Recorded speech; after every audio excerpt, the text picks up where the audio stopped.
we on Boss Talk 101. Yeah, we gon' talk, we gon' have fun. We be on fire, we be lit. It's a unique hustle, big shit. Big shit, big shit, big shit. It's a unique hustle, nigga, big shit. Big shit, big shit, big shit. Name another podcast like this. Check it. It's a unique hustle. It's your boy ECO, and I'm here with the lovely, amazing, outstanding. I can keep going. No, that's all right. Mr. Maker's in the building. What's going on? Nothing. You know my dad walk on? Man, I got a guy here today, y'all. He don't need no introduction. The guy's a hip-hop head. You know what I'm saying? He snuck in the game. I don't know how the hell he snuck in with all white on. He snuck in the game, man. DJ Burn One's in the building. Hey, yeah, we on Boss Time. I love Hey, been waiting to say I'm on Boss Time. Yeah, we on Boss Time. Yeah, we on Boss Talk. I love the gear, though. You looking like you a doctor or lab technician Shook me. I'm like, is this a damn doctor? I don't I know what to know. deal with this nigga. What? Like he works in a lab music lab. Well, I thought about the Dr. Dre and Eminem video when I seen him. When they was billing 50 or something, Right, exactly. In the lab. That's right. Right, and that's kind of what it's inspired by. Really? You know? Well, really, it's inspired by Abbey Road. So the studio that the Beatles used to record at in London, the engineers used to wear lab coats. Wow. That's why we say we're in the lab, in the studio. We're still in the laboratory. We're That's conducting experiments. awesome. You know what I'm saying? So now I'm just like embodying it. Hey. And it puts me in a different mindset when I walk in the studio too, because now I'm not worried about being perfect. Now I realize it's like if you look at any inventor, they failed more than they succeeded. That's correct. But it's like we're stuck in this thing where we always have to succeed when we walk in. So it's like it just puts me in a mind of I could just try anything. I'm just here to experiment these experiments, and then whatever we come out with, we come out with. It puts you at ease because you won't have so much pressure on your shoulders, because that's a lot of pressure to come into just to succeed. You know what I mean? Right. And it's like, artists want you to kind of shepherd them to success. So it's like you step in and it's like, make me successful. And it's like, all right, you got to meet me here. You got to meet me here. We got to come. But yeah, you're right. It like alleviates part of that off me. Yeah. So tell me about DJ Burn One before you were DJ Burn One, growing up as a kid. Were you originally from Atlanta? Yep. Born downtown Hapeville. Okay. So it's like a little small city at the very bottom of Atlanta, and it's really like a little country town just attached to the bottom of Atlanta. Really? Because if you went to it, you'd feel like, wow, it's kind of changed over the years. But back when I grew up, it was like a very small, like little country town at the bottom of the city, and it was right off of Cleveland Avenue. So I'm like right in the middle of everything, and so I played baseball and just normal kid stuff, and then one day, I remember I was like maybe 8, and I went to my mom's car. It was like in between games. I was like, can I go relax in the car? And she said, yeah. And then I remember I saw on the ground a tape of Kilo Ali's Get This Party Started. It had Nasty Dancer and all this stuff on there. Yeah. I'm like 8. You know what I'm saying? So like I pop it in and my mind is just blown. I'm like, yo, what am I hearing? So he was talking about, before even Nasty Dancer, he was talking about like racism. He had another song at the top of it that was talking about racism and all this stuff. And it's like, it opened me up to so much. And she never played it when you were around? No, it wasn't hers. Oh, it wasn't hers? Somebody had dropped it out of their car and it was just sitting beside our car. So it was like right in the middle on the ground. And so I picked it up and put it into our car. So somebody lost their Kilo tape. So what did your mom say when she came back and heard you listening to it? I think I hid it for a long time. When you're young, you're like, oh, I ain't supposed to be hearing this. I know it was this like ain't that, right. and I found like a Red Fox comedy album, and I was like, oh, I'm not supposed to be playing these around my parents. I had that Dolomite. Wow. There you go. Way down in the jungle deep, and I was like, damn. You curse a lot. Yeah. So you knew you weren't supposed to play it around your parents, That's what got me into hip hop, and then hearing all this stuff around when I was growing up, I was like, what is this? And it always just seemed like a different way to get information, and it always represented more than just music to me. I see people get into it now, and I wonder, is it because it's so easy that people want to do it, or is it something that's just like a part of them and who they are and how they speak and just everything about them? To me, hip hop is like a lifestyle, and it's deeper than just sounds. I always believe that, growing up, I used to always feel like you have to have it in you, like genetically, to come up and do it. Because I always feel like if you can't just sing whenever you're young, you just can't sing. But as I got older, I realized that really everybody can sing. It's just that you have to take the time to practice and to train your voice to sing. Right. Because everybody have different sounds. You just have to perfect the sound that you have to make it sound really good. Absolutely. to the air. Yeah, it's time invested. Right. It's time invested, and then finding certain things to be curious about. I think once you figure out how to unlock creativity in one way, whether it be shooting videos or doing anything creatively, making clothes or anything, you can translate that. You're like, oh, you have like a framework for work now. You're like, okay, find a thing to do, get obsessed with it, learn about it, try it, fail. Exactly. All right, now I got a thing and I can do it. You're like, I can do that with anything. You know, you really realize it's just time invested at that point. And you were raised with your mom and dad? Yeah, yep. How was brothers and sisters? Yeah, I had a brother and a sister, yep. Had a brother? No, I have. Okay, Yeah, I was just checking. yeah. So, but in the community that you were raised in, was that a norm to have like all your friends? Did they have their parents together in the same household, or? Not all of them. Not all of them. Like I said, I live like in this very kind of like almost secluded part of South Atlanta. And I think it was like half and half almost, Half and like half. in my way. And luckily I was around team sports. And so I think that kept me more around other families that were together. I think something about team sports is usually it's like the parents are together a lot of time. You know what I'm saying? In that case. And so I think I was around a lot of other parents like that. But we still spent like all our summer just at the rec camp.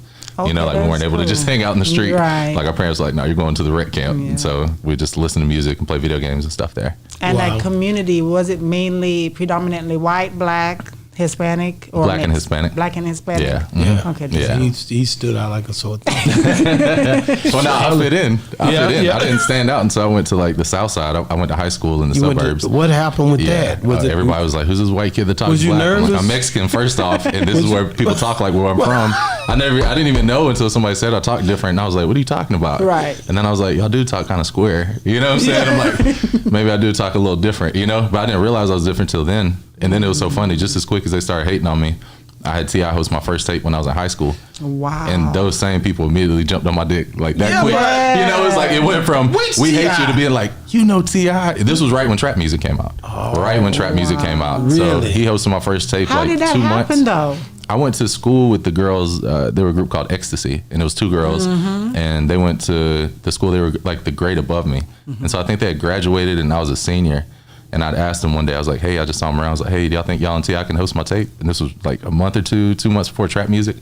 And they were like, yeah, sure. So he left me some voicemail, like Big Country, Mac Boney, they did. And T.I. left me drops all on my phone when That's I was the like early 17, T.I. 16, 17. Yeah, early. It must have blew your mind when 24s. that happened. I got the drops. That's I was like, all what? my- Yeah, it was on your yeah. cell phone. I had like a little Nokia. You know what I'm saying? Yeah, So yeah, it didn't that's have all as we much had. technology in your hand. You just Right. listen to it. You're like, what? Like, let me hold it to the thing and record it real quick, you know? But no, that's really what put me in the game. And then they allowed me to just start coming around T.I.'s studio. And so How was it, from putting T.I.? out mixtapes in high school to just hanging around there and like learning, really that's where I cut my teeth and like learned what a track out was, what a full beat stem was. Because until then I'd been early on the internet. So I was downloading instrumentals and acapellas and just blending them, doing like mashups. Yeah. I didn't know a beat could be broken down into just the kick or just the snare, just the bass line. I thought it was just one thing. And then I got in the studio with Big Country. Wow. I was like, what's that? He's like, that's the stems. It's like, what are the stems? He was like, that red one's a snare, blue one's a kick. And I was like, I don't even know what those are. You know, and I'd been so, Where the hell is Big Country at now? man, I think I saw him on Instagram the other day, but I ain't seen him in a minute. I Years. bumped into Mac Boney like a couple months ago. He's Yeah. doing good. But yeah, I ain't seen Country in a minute. They just chilling. Like this was a big move down here, man. It But was. see that first album, you know, the one Tip did, the first one, it was kind of like, Talking about I'm serious? yeah. Oh, yeah. that first one, then it came a little harder. You know what I'm saying? It was, people don't realize how this game was. Like, it was a different, people, when it first took you, it meant something to get in the game back then, didn't it? It was a Especially different to be time. on a major label. Correct. It, You know? it meant something. It was a different time, bro. But I think, I know Flip motivated him. You know? Everything did. you know? Everything did, but the Everything culture did. was And honestly, different. I think the thing that people don't realize that probably motivated Tip the most was him getting out of his deal to even do trap music. Yeah. You know, Yeah. like that time in between I'm Serious, he pretty much got out of the deal. essentially was going to get dropped. Essentially, you know, probably later would have got dropped, but he went and talked himself to get out of the deal and kept it moving. You know, I think that was like the real motivation, because I think a lot of times I'll see people, they'll lose their deal and then they're gone. And it's like, man, the label, this, that, he wasn't taking that. Nah. You know, I think that's what artists today should really learn from. It's like, he wasn't taking that. He wasn't sitting down. It's like, y'all aren't interested. Cool. Let me go find somebody who is. Exactly. Y'all don't get it. Don't take no for an answer. Yeah, exactly. Because even I'm Serious, we kind of feel like it was kind of because a lot of the songs weren't made for us. Correct. But the songs that were, like Still Ain't Forgave Myself, certain records, we're like, man, that's the tip I want. And that's what he brought to trap music. He's like, this is what y'all want. And I thought y'all want a commercial tip. Y'all didn't want that, you know? Right. Yeah. But when did you start really taking it serious? Because before, or how did you get into it before that? Because I know that you said at 17, Tip did that for you, but before that, you didn't really say you jumped in between finding the tape to him doing that. So how did you get into the music? Because when you think about DJ Burn One, I'm thinking about you DJing, DJ, but then now you're producing. So So the evolution started just from me being a fan when I was a kid. I found that tape and just became in love with hip hop music. And then when I was like maybe 13, 14, 15, I got on the internet and started doing mixtapes. Started releasing mixtapes, and I got a job at a CD store called Super Sound, a mom and pop CD store. Okay. And that was where I started learning about the game. Like, I had to understand when somebody came in and said what's hot, you had to have a reason. You know, it's like I think a lot of people when they're making music, they don't get that. Like, why are you making music? Like, people come in, what's hot? And I'd have to say this, and they'll say why. So it just made me think about music on a deeper level as opposed to just. So when I started making music, I wanted to come with like something other than the regular, or just something. I realized I had to have a reason for people to listen to me, right? Anyway, so I started just putting out mixtapes in my high school, and so T.I. hosted that first one. After I think I dropped like maybe 2 real ones, and then he hosted it. And then from there on, I started doing more tapes. I did Gucci Were Mane. you taking it serious at that time? Oh, I would get off every day after school and drive around 285 and drop CDs off on consignment, talk to the CD store owners, figure out how I can make my product better. This was my whole like 11th and 12th What grade. did your parents think about it? Apparently they didn't know. Oh, apparently. I didn't know this until I sent my mom one of my interviews the other day, and she was like, I didn't know you were driving around. I thought you just went to Greenbrier one time. They were so mad I went to Greenbrier because we had a location, and that's where T.I.'s trap music in-store was in Greenbrier.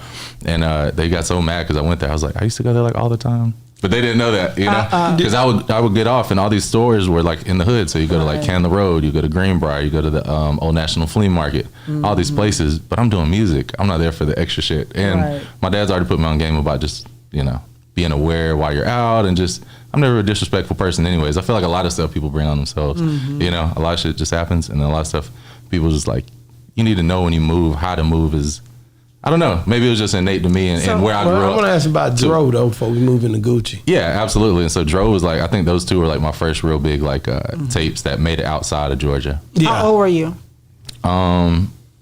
Maybe 18. Oh, still maybe early, 18 because I found Dro just from being up at T.I.'s studio after that, and Dro would come through, and I was like, this guy's funny as hell. I thought he was a cartoon character. I was like, this dude is so funny, and he didn't really have any music. And I was like, well, let's do a mixtape. He's like, what's that? You know, same thing with Gucci. When I told him let's do a mixtape, he's like, what's that? I'm like, all right, man, these guys in New York are doing these tapes. You know, it's like, because in the South we had blend tapes. So we had like Jelly and Oomp Camp and Edward J doing blends of like instrumentals over acapellas, which is what I grew up on. But in New York, they were doing like Dipset tapes of like artist projects. And so that's what I was trying to bring down here. I'm like, let's do an artist project. And so Dro didn't even have music. They were further advanced than we were, or they had just been doing mixtapes for so long. I think the mixtape kind of advanced and evolved to where they were like, we can have as artists our own tapes and put out. This is what I pitched to Gucci. I was like, you can put out your own tape and basically release it like an album on your own and not have to deal with the label. That's what it was. And go straight to the fans. I think that's what Dip said, and some of those people up there, 50 Cent. That was really what I pitched Gucci on, was 50 Cent. I'm like, 50 Cent's out getting show money and he's not dealing with the label. He's like, that's what I want to do. That's what I want to do. Because when I first played it for him, I met him right before he put out So Icy, and he played me So Icy. And I was like, let's do a mixtape. And he was like, I don't know what that is. He's like, but I'm focused on my album, which I appreciate. You know, a lot of people give you the runaround. But he was like. So you had met, what's the name during that time when he did the So Icy, Zaytoven? Yeah. I met him the same time. And really how I met Gucci was so random because on the radio, you know, you gotta think, back then there wasn't all these type of social medias. Now you could just reach out to somebody. Back then, everybody was so scattered around. And you had to know somebody that knows somebody that knows somebody. Right. And then you just listen to the radio. That's right. Right. That was like your main source. And so you listen to the radio, and I heard it was a remix called Black Tea. It's like the response to White Tea. Come on, man. And it was Gucci and like 17 other people on that song. It was hard. It was a whole Never Again Records. And so I looked up in the phone book Back, you used to get a phone book. People don't even know now. You get a phone book. I remember phone books. Open up the phone book, Never Again Records. Called it. Gucci answers the phone. Out of all the 17 people, him being the hustler, he answered the phone. He's like, yeah, come up here. I came up there. He immediately took me from that studio to Zaytoven's house, to his basement. He didn't mess with Never Again for 2 more seconds, you know. He's like, we're going over to Zay, my producer's house. And so I go over there. I never heard of Zay. And he plays me So Icy. And I was like, wow. And kind of like you're saying, just a natural reaction. I was like, what? You know, because Lil Will's my favorite singer, like from the Danger Family, Looking for Nikki and all that stuff. And he auto-tuned him. I was like, you auto-tuned Lil Will? And this is before auto-tune was even like a trend. Right. This was like maybe right around T-Pain started doing it.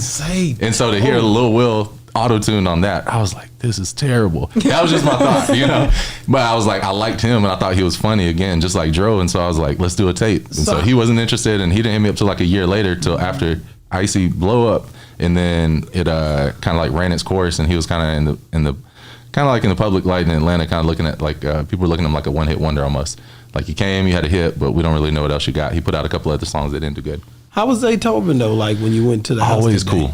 Always cool. And he was developing his sound too. Same as he is today. Same guy. He's never changed, and he's always just kind of like been evolving that sound that he's been working on. Because like even the beats from that first year, a lot of stuff after that sounded pretty much like that, but just like he figured out what it was, you know. But he's always been super cool. Everybody I meet that know him, I always try to get him to. He'll hit me back in the DM, but he don't like, you know. I guess you know he don't be doing interviews. He do it with Country Wayne, which we got Mike Bless. It's certain what people he doing it with. I'm just trying to figure out how I'm gonna get him. He ain't gonna be gone long. Now, he'll be on home. But he definitely one that I really I know he's a culture, and I know he's a real deal, and he's spiritual. So I like the connection. I know how that sauce go, you know, with him. So that's why I asked you, like, how was it meeting Zaytoven when you went over there? He had to be a laid back dude at that time. Hell, he was playing in the church then. You know what I'm saying? Bro, even when times got super tense, you know, while we were working on Chicken Talk, there were some times that got tense with other people, not with him. And he was just like very cool and diffused it, you know, like very chill. That's what God will do, see? You know what I'm saying? Yeah, like he wasn't getting all up in the rah-rah. He's like, all right, y'all can go. Yeah, that's everybody, y'all can all go, you know? He loved the music. Yeah, right. That's all he's there for. Man, and you the same way. I can just imagine. Yeah. And that's the good part of having people there to balance out the situation. Lives are being saved in the midst of that. You don't even realize it's just how people be like, they'll say, certain young people come on our show, they be like, you got to tell them something. You don't never say this. You got to, in the comments, I see them say this, but just to be in the presence, to be in the presence of one that's been married for 20 years, don't drink, don't smoke, says a lot, and could be helping to save people from going into situations just because of the presence. Oh, yeah. Am I right? Yeah. No, absolutely. Presence is so important, and I think people, it happens so seamlessly that you don't even realize it's happening. Yeah. Am I right? No, 1,000%. No, you are, man. You know, I've diffused many situations. Exactly, you know? just by the presence. Just by the presence and the presence of mind as well. That's it. You know, my dad used to always tell me, if you feel like some shit's gonna go down, get the fuck out of there. What? Your dad, Bro, right? You know, so I feel like that. Anytime I feel like, I just go. You know what I'm saying? I just go, I move on. You know what I'm saying? Or I just, next day you hear about it, man. 2 cars hit this and 2 guns went off with a bomb. I was at the house. Right. I felt like something was about to happen. So I got back 30 minutes before all that. Go ahead. So, what is the biggest album you have worked on? Produced. I've worked on a lot of stuff. I produced 2 records on A$AP Rocky's first album. Yeah, I saw that. That was real dope. That's real big. Yeah, so we did. But was that the biggest one? I don't know. You know, honestly, it's like big is a relative word, right? Because you know, it's like I've been doing a lot of stuff with the Recording Academy. I just did a party with them, their summer event, a couple weeks ago.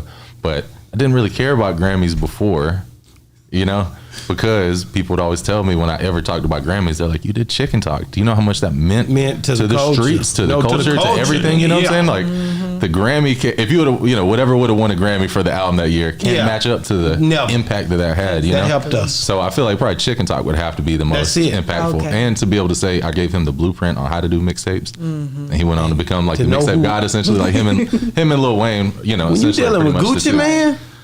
That's a whole nother level. That dude bad, bro. Like, how is his work ethic? Like, everybody brags about the fact that this dude never left the studio. Is this a true statement? Oh, it is. It is. There's so many times where we had left the strip club at like 3, 4 in the morning, and then go back to the studio, and he just raps for 3, 4 hours. When does he 3-4 sleep? hours, and then. Well, he does eventually sleep. But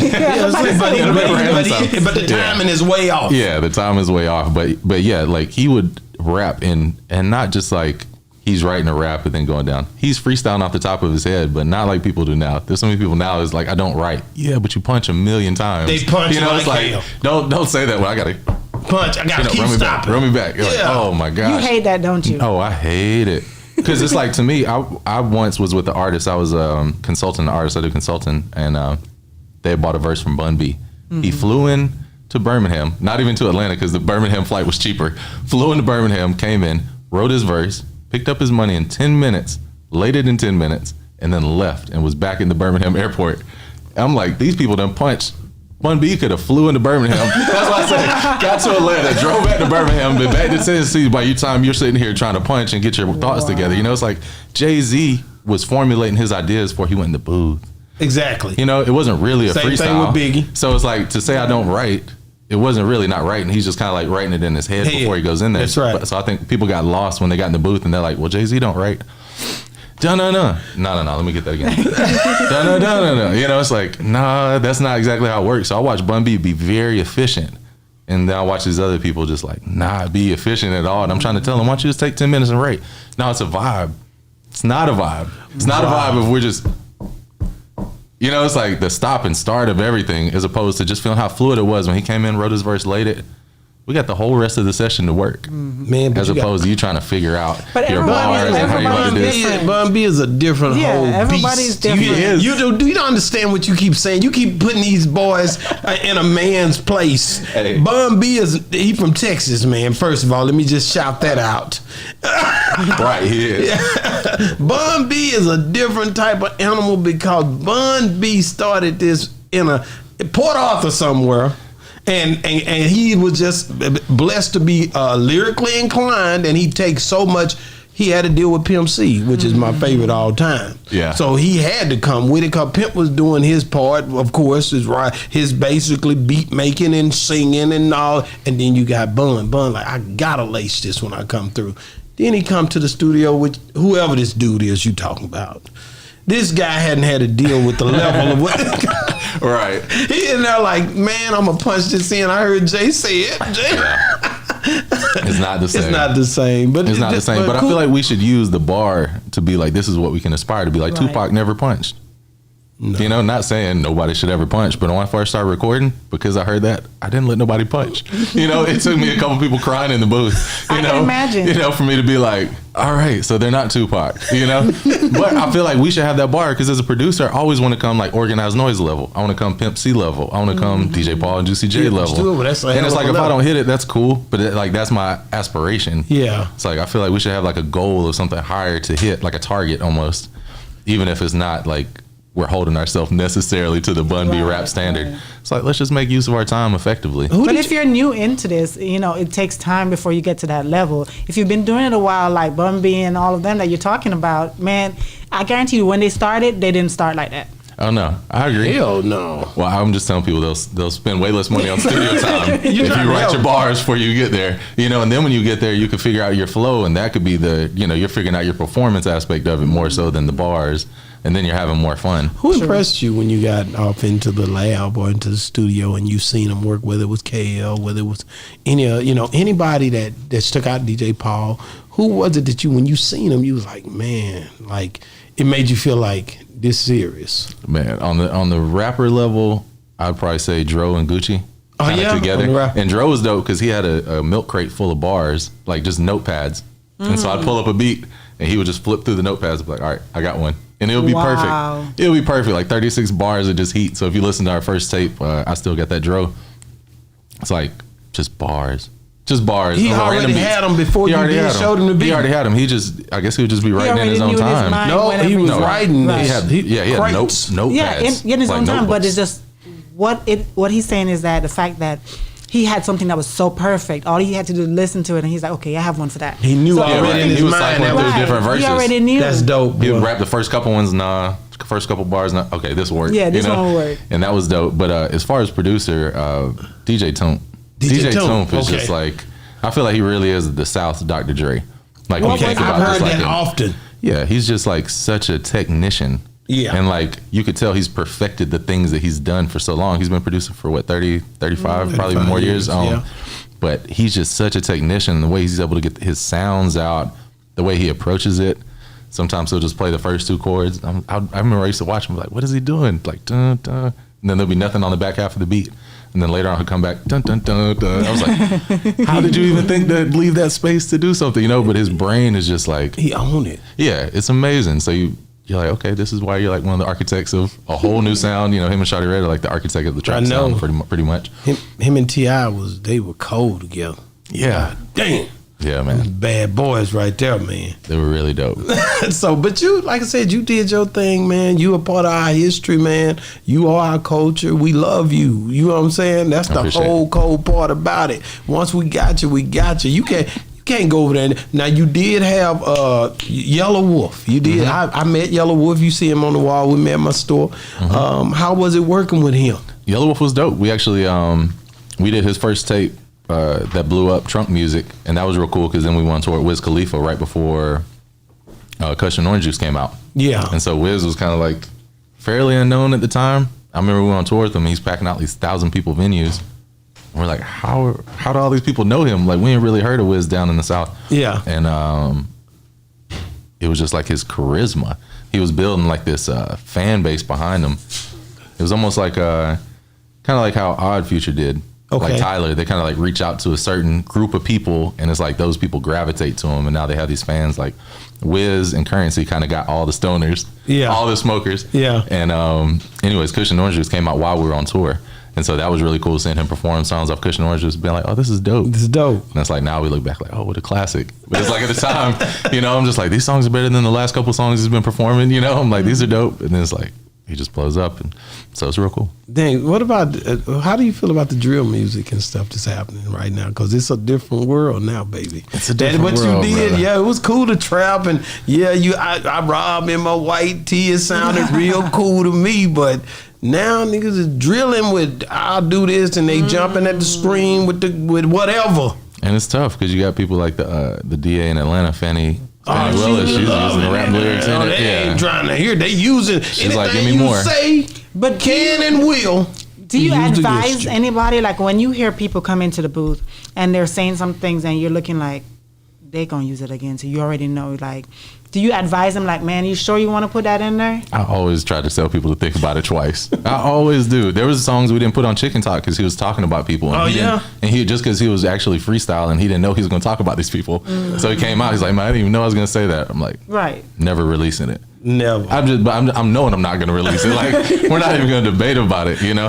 But a lot of people, it's like, it's tough. It's like you don't want to give them evidence for your stuff, you know. And some people be like, I don't care, put it out. Yeah, and it's like, you know, a lot of people are like, you know, it's just art. But if they can tie it back to a specific crime, you know, it's tough. But it's just like when social media first got out, people always would say, you know, the feds watching social media, right? I mean, before all this RICO stuff and any of that. Right. When it came out, it's like, if you're even going to go apply for a job, what you think a lot of these bosses do? They look at your resume, but they look for your social media, look for your Facebook page. Because I know people who did not get hired just because of things that they do on Facebook or on Instagram. They didn't give them their handle, but they went and found it. Mm. So I always tell people, be careful of what you put on social media because it's not only affecting you.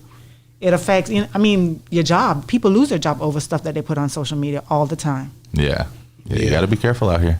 You have to be careful. I just think that, you know, music is something that it helps a lot of people, bro. Like, whether we want to admit it, and I hurt a lot of people, but it helps a lot of people. It's therapy. It's very much therapeutic, and it can be negative or positive. True. And so, whether you want to land in it, you know what I mean, nowadays, man. I'm trying to get back to R&B, but y'all won't let me. Yeah, I'm an R&B guy, you know. Because R&B didn't hurt nobody. Yeah, but it did. Who did? It did. How did R&B hurt somebody? Man, you put in some of that Rick James go snort cocaine all night. You know what I'm saying? This is what people were doing during the time. I don't call him R&B. What you call him then? That's just something funk. Different. Yeah. Yeah, that's exactly. The thing that almost bothers me more than people that are really in is the people who aren't really of that but making music in that lane. You You know what I'm saying? That Just even trying bothers to me more. do Like it, I have a class at the University of Illinois called Music Monetization 499. Yeah, and one of the kids from the class, a couple of the kids, kind of like, we were doing this music review. I was like, let me help get the kids. We did a boot camp over the summer. I was like, let me get the kids music ready to release. And a couple of them had like slide records. And they're in college in Illinois, you know, stuff goes down everywhere. But one of my co-hosts asked him, he was like, why are you doing slide music? He was like, or he asked him, when was the last time you slid on an op? Right. And you know what he said? He was like, last November. He was like, I had an issue with my roommate. I'm like, calm out, dog. You know, and it's nothing about the kid. He'll probably watch it. I'm not talking about you. You know what I'm saying? But it's how ridiculous that is, right? Like to y'all, but to him, that wasn't ridiculous for him to make. That's the way it is. No, slide on the op. Well, I had an issue with my roommate. I slid on my op and I did it. You know, because it's like it sounds cool. It sounds cool. And he literally, when he asked him why he made that song, he genuinely couldn't even come up with the reason of why. I could tell him just searching for like a why, and then somebody else did the same thing, and I'm like, I wouldn't be making this crazy kind of music because I don't think people understand the energy that comes back on you when you put that energy out there. But now you kind of made yourself a target in a way. No, you're right. To where if you're like Jack Harlow not rapping about any of that stuff, you know, it's like Jack's not really a target specifically because he's not he's not rapping about I'm the hardest, I'm gonna rob. I'm not doing none of that.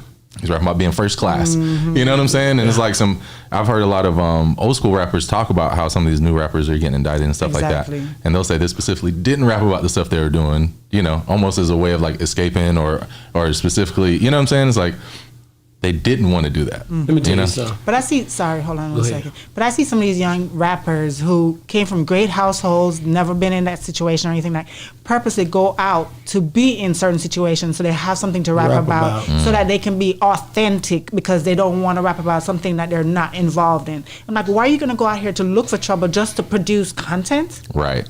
And it's like, I didn't really notice it until I watched the Kanye documentary the other day. I watched the first half of it. And he really did almost kind of make it way cooler to just not rap about being the hardest. I didn't realize how it's like, as much as things changed, they kind of came back a little bit. You know what I'm saying? It's like the hard shit's kind of back in vogue. But it's like, when he came out, that's all it was. I'm the biggest, hardest, whatever. And then he came out and was like, I can rap about fashion or I can rap about other stuff. I could, you know, he almost made it cool to just rap about your feelings. And, I'm cool. You know, and so I thought that was dope, you know? And now it's kind of like came back around, but I want to let people know you can still just rap about whatever, you know? You don't have to rap about what you feel like people have been doing that's successful. I think that's what a lot of people who are green get into. They want to make music, beats, songs, like what's working so they can get into it as opposed to expressing themselves. My biggest deal is, you know, my guy, when they first came, this what they would say, my pinky ring be trill you cut and my eyes, you know, I'm talking about Birdman. When they came, it wasn't, they was just talking about what they had, the money and all that. They didn't even talk about none of the other stuff really. Think about talking about the watch I got, Liberace on it. Oh man, they loving it. Can't afford it, but I can afford it. Yeah. About a year 2000, I'm gonna gut out my bus. You know what I'm saying? Oh yeah. Like they wasn't really talking about, oh, I'm going over here and do this and do that as far as on the hustle like that. Really, they were more talking about what they had accomplished already. Kind of like that a little better, to be honest with you. But it's always about materialistic. It's either about what you have. It's about either that, sex, guns. It's like, who raps about positivity unless they call it conscious rapping? Well, that's the problem. Is like it immediately gets thrown into something else. Into a different category, right? Like I engineer for David Banner, and it's like he's like they're labeling me a conscious rapper now. He's like, I've been rapping about this shit, right? You know, it's like he's been on the same shit, but it's like now because he did it on a certain style of beat on the last album, it's like now it's this, you know. So how did you get involved with David Banner to work with him? So from mixtapes. This was back in the day. He used to get on my tapes when I was like 17, 18 and do like a freestyle. He would just call me and be like, I'm going to Patchwork. You know, I got to bring some beats. I'll do a freestyle for you. So I wasn't even producing. So I'd bring like Kanye's Diamonds or any of the stuff. And he would always tell me like, people always talk about the stuff we do. And I think he had hit me one day when I didn't even know about publishing and asked me to get Young Jock on his, was it Get Like Me? That blew up. So I'd actually, because Jock had hosted my tape, he's like, you can get Jock to do this part so I don't have to pay for that part of the publishing. And I was like, yeah. So he came and did it. So that was real dope. But actually, you know, I mix a lot of his new album, mix his new single Swangin' that's out. And so maybe like 3 years ago we linked back up, and he had me like mixing his beats and kind of like helping him back up his files and stuff, and that evolved into me recording his new album, The God Box 2, and working with more of that, and actually mixing the first single, Swingin', and some more of the stuff. And so that's been really cool. Like, my talent has leveled up so much just from working with him, because he doesn't accept less. I was about to say, how is it, because you've been working with him for a long time, you said since you were, he was 17, and you can see the growth. You can see, was he always that person who's always took his craft seriously, who's always like studying about how to improve and all of that? Absolutely. He's always been on it, like such to a fine detail, like very specific about everything. And so it's been dope to actually work on the album and like help shape the album into something that he loves, because I never thought I'd be able to hit his bar as far as like mixing a song or anything like that. And the album sounds great. The album's fire. It really is. When is it releasing? I don't know when the date of the album is. Like I said, Swingin', the single's out right now. I'm not sure. And Bun B's actually on that. He did a little part at the end of it for us. So it was dope to be able to mix some Bun B vocals right there. That was really dope. Yeah. I could only imagine. I think it's a song that said, I can only imagine. Mm-hmm. I can only imagine, you and Bun B, he's professor, you weren't Dr. Coates. I'm not going to be able to sit in the room with you two guys, He's professor, you just talked about being at the school, Y'all turning hip-hop into something of educational. Which is good. It makes it look different, doesn't it? Facts. We didn't see this coming back in the day when it first jumped off. You know what I'm saying? You just seen, Cool Herc, or you just seen one of these boys up in New York. They was more of just, they didn't even think rap was gonna last long, to be honest with you. When you seen them Hip to the Hobbit boys, man, the ones I introduced you to in Vegas. One of them passed away too. The ones who first I can't remember their name. That's sad. You don't know who that is. You gotta remember these guys. Talking about Sugar Hill Gang? Yeah, Sugar Hill Gang. When I introduced her to them, but real talk, like they didn't see this thing coming like you just spoke it. Right. Nobody did. You can't make this up. It's a lifestyle. It's culture. It's not going anywhere. It's best that we clean it up in a way to where we pretty it up and fancy it up so our kids can be educated in the process.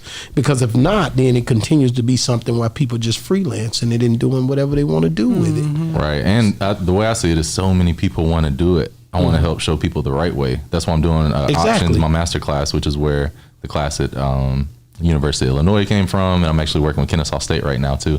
But basically it's 15 videos, and I teach you from the beginning how to produce, like what a good sample is, different production techniques, all the way down to mixing, networking, how to handle your business. Just kind of like A to B, like A to Z on everything that you would need to know, like getting in the industry. And, it's funny, there's a lot of people who are actually been in the industry a while are like, I didn't know this, or I didn't know that, So I'm thinking this is like a beginner level thing. And it's like, no, actually, I didn't know this part about publishing. I didn't know, because I think a lot of people don't know what their rights are until they get taken from you or you sign them away. Like I was fortunate enough to sign Pierre Bourne. Okay. Who's like one of the hottest producers of the past 5 years. Probably the most influential right now. And I signed him straight out of SAE. I just found him at a school. But people don't know things.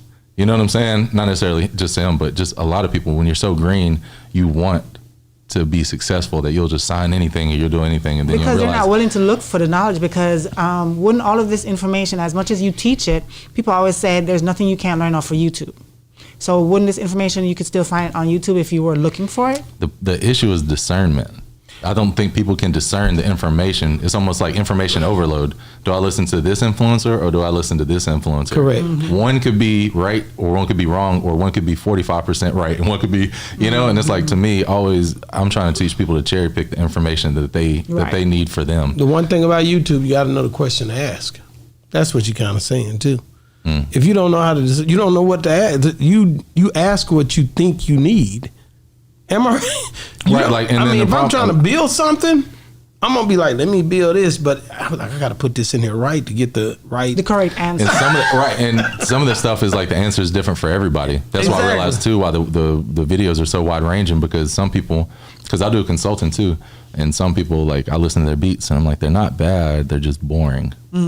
How do you tell somebody that if they don't know that hasn't been around people that know this is just kind of boring? And then I show them how to sample, and then next week they're sending me beats and they're fire. Dope. To me, I love that. Dope. Like students at the University of Illinois, I showed them we did an interview and it made like the headline of their paper. But I showed them in that while they had the guy there how to create a sample, like everybody playing in the room is a piano. How many people could fit on it? 3 people. All right, 3 people playing piano. You know, we got 2 amps, 2 people playing guitar, and just record it in the middle with 1 mic, sample that, loop it, make a beat out of it, you know, mangle it. Anyways, and so I was showing the kids, and like the next week the kid's like, all right, I did it, but I don't know where to take it. And I was like, this right here. Then the next week he sends it back and it sounds amazing. Wow. It sounds amazing. So How many like, kids do you have in the class that want to know how to do all of that? so there's like 3 different hip hop courses at the University of Illinois. And so I think our class has like 25. So there's a lot of people interested in doing it. Yeah, absolutely. But the problem that we're running up to is a lot of people can't prove to their parents that they can make money off of music. Exactly. It seems like such a pipe dream. And so that's why the class is Music Monetization 499. We're trying to show these kids who play like jazz piano. There's 14 different ways you can make money. You can play at a bar. You can play on the side of the street. You can teach piano lessons. You can make But loop what parent packs. want to see their child You can playing on the teach- side of the street for money? Right. Well, I'm telling you, there's all these types of different ways to make money. Right. Make some money and show your parents you're making money off of it. You know, because a lot of them are like engineering major, minor in music, or can't even do a minor in music, and they're just taking the class just because they want to do it. And they're like, man, I really don't want to do any of this engineering, but I can't prove to my parents I can make money off of it. How many of them are females? Not enough. I just Not had a enough. feeling. Not I had a enough. I mean, feeling. that's part of what I'm doing there is helping diversify the diversify what they have going on. Do you think they should start it in high school? Because a lot of stuff in high school, we know it ain't gonna make you no money. We're working Might on well coming just up. put it in high school. I'm working on coming out with more courses that are more hyper specific. So like even just on bass, just on music supervision for movies and sync placements and stuff, and then coming out with K through 12 textbooks. So I am working on coming into that lane. Kind of found myself randomly in the college area, and then I guess I'm working my way back through it. Because some high schools, like I know the one in DeSoto or Duncanville, they do that because Ziggy Made It, which is Low Deezy is Yellow Beezy manager. Oh, where? His son is a producer, but he just graduated and gone to college now. But in high school, they have a course that taught them how to do the mixing and all of that. They have all the equipment and everything, but not all high schools have that. That's dope. But I thought that was amazing that they did that because there's so many young kids who end up leaving school and out on the street doing stuff and they love music. If they had those courses in school, they would probably be more involved in things like that rather than being on the street. 1000%. You know, kids have to have access to things like this. That they would be interested in. Absolutely. And it's like if they don't know it's there, how could they possibly partake in it? Right. And you know, that's why the good thing is about just being able to have a laptop now to be able to make music is it's way more accessible. But now we need the arts back in the school. You know, it's like, When you talked about monetization and you're talking about these children in college who have to prove to their parents, because that's one question I was going to ask you, when you did all of that and you were sneaking around selling your DVDs and tapes and stuff like that, but your parents didn't know that's what you were doing, how old were you when you actually went to them and said, this is what I want to do full time? And did they agree with you? Were they that parent that said, you can't make no money from that? No, you need to go find a real job. oh yeah, absolutely. Yeah, absolutely. I think I went into college and I did a full year and I got an A average. I never had an A average in school ever before, but it was just because it was tests. I guess I was good at tests and not busy work. And then I came back, I was like 2 weeks into the next semester and I was sitting in history class and I was like, I don't want to be a history teacher. Just had like this epiphany. And I just got up and I walked out. No. And I called my mom like on the way to the car. I know, like a movie, so dramatic. Mom, I'm not going to college. You know, I was going to be the first one to graduate college and all that stuff. Oh, wow. And I just said, I'm already doing this music. It's not going to help with the music. I'd already tried to get in the music program, and they wouldn't let me because I didn't play an instrument. Now I play plenty of instruments, you know? And so that's what we're trying to fix up at like University of Illinois So and back some of these then other you had places. to play an instrument to be in the music. And most major colleges for the music, to get in the music programs, you have to play an instrument. Which think about how many people that cuts off who want to play an instrument Right. so we're trying to fix that at some colleges right now. But yeah, they weren't seeing the vision at all. And for sure they thought I just sold drugs for a while. Yeah. You know? Like just dealing in Well, cash. you hanging with just the dealing right in people. cash. You You know hanging what I'm with the saying? right people. Hanging out all night, you know, coming in at all hours, Right. smelling like straight weed. You know, it's like this kid, our son, is selling drugs. He has to be, you know? And I'm like, no, I'm hanging out with rappers. And then the only reason I think my dad started believing me because he would hear about some of these rappers like, oh, Pastor Troy or this Right. person or Gucci Mane or T.I. He would hear those names and be like, okay, well, you know, he's doing that, but they still didn't believe until I do stuff like go to the Museum of Modern Arts and perform, or I'm in the New York Times, and then they'll see it like, all right. You know, it's like, how do they feel now? Do they ever bring those conversations back up? Man, remember when you was young? they're proud now. They didn't. They just didn't see the vision. You know, like I took my mom to the Recording Academy event the other day for the summer thing, and everybody kept thinking she was like a part of the academy. She was like, everybody thinks I work for the academy. She was so crunk, you know. But to watch her just out there dancing with my aunt and everything, it was real nice. That's dope, man. Just who would you like to work with? Andre 3000. Damn. Come on, man. Everybody. Come on. But he retired, didn't he? I think he did. No, but he'll get on the phone every now and then. I feel like he's just going to drop sporadic music. Yeah. You know? I think he don't want to put no rules to it. Yeah. And he doesn't want any expectations on it. There you go. So I would like to just, on the very lowest of keys, I won't tell nobody, Andre. Let's just get in the studio. I ain't going to tell nobody. Let's just get in the studio, you know? Top 3 producers of all time? Yeah. Oh, top three. Gotta go Organized Noise. Okay. That's number Gotta 1. go Pimp C. Hey, boy, that's my guy. You can come back anytime. That boy watched the show right there. Come on, man. Have you ever met him? And no, I was not able to meet Pimp C. No, Yeah, I wish seen I him was. once. I didn't get to talk to him. Went to the show. Man, and my 3. second one, I want to. No, number 3. Third. You said The third one is really almost a tie between DJ Paul and Juicy J and T Mix. No, you only can pick one. It's hard. It's hard. I knew you No, you can only pick one. DJ Paul and Juicy J. DJ Paul and Juicy J. It's hard. They're such the blueprint for a lot of what I grew up on and what's going on right now. It's hard for everybody who makes beats not to say DJ Paul and Juicy J are probably one of their biggest influence, you know. But T Mix is coming right behind that, man. Swab House, all that stuff. Come on, bro. You a UGK fan, bro. That nigga fanning out. I'm listening to everything he's saying over there, putting him in that box. Okay, so top 3 artists of all time. Any genre, though. Top 3 artists. Any Outkast. genre. Outkast got to be number 1. Outkast number 1. Atlanta, bro. man. It's like as much as I say I want to work with Andre, if I could get Big boy. Outkast in the studio, bro, you know what I'm saying? It's like, I think Andre kind of became the unicorn just because he stepped out of the game, and now everybody's like Andre. You know what I'm saying? It kind of made it look different, but really it's Outkast together, because you can think about it, ain't no thing but a chicken wing and all that. That was Drake. That was big. That was big. You know what I'm saying? It's like he brought that flair to it, you know? So I would say Outkast. Man, as far as, are we talking about my favorites? Yes. We're just talking about artists of all time, any genre. People that impacted your life. Oh, of any genre. Any genre. That's what I Now say. you just opened it all the way up. Right. Any genre. I would have to put Pink Floyd in there. Okay. Yeah, Okay. Pink Floyd. That's number 2. The Dark Side of the Moon is why my music's so spacey, and it like I always, people say your beat sounds so cinematic. I'm like, well, I've heard the Dark Side of the Moon. I know what it possibly could be. You know, That's it. Between that and Outkast, that's like all the spacey sounds, ATLien and stuff like that. Yeah. Number 3. And number 3, you know, I'd probably have to say T.I. is probably like my second favorite rapper, just for the era that I grew up in and everything like that. Like, Andre, you first? Well, no. I already put Outkast first. Who your first? Your favorite rapper is Outkast? Outkast, absolutely. By far. And T.I. is like, give me, because the way I feel like is just give me their discography and that's all I can listen to. You know, absolutely Outkast. And Tip's discography, you know. That damn T.I., boy, that nigga can rap. That's a rapping fool. T.I. He really can. And I love the early stuff so much. Oh, man. You know, like all Don't the you way wanna through hear Urban it again, Legend. be honest? Yeah, all the way through Urban won't Legend do and it all no that. more. I really do. He won't even do it. He do his own thing. He'd do it. Him and Lil Wayne, these guys done changed their style up so much. I be wanting to go back just a little bit, and I know they've evolved.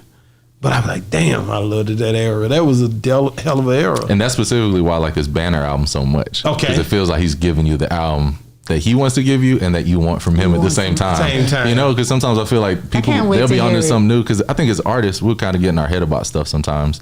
We look at it so long. It's like when you look at a word for so long and you're like, feel, fell. That's not even a word. You know, it's like you look at the thing for too long.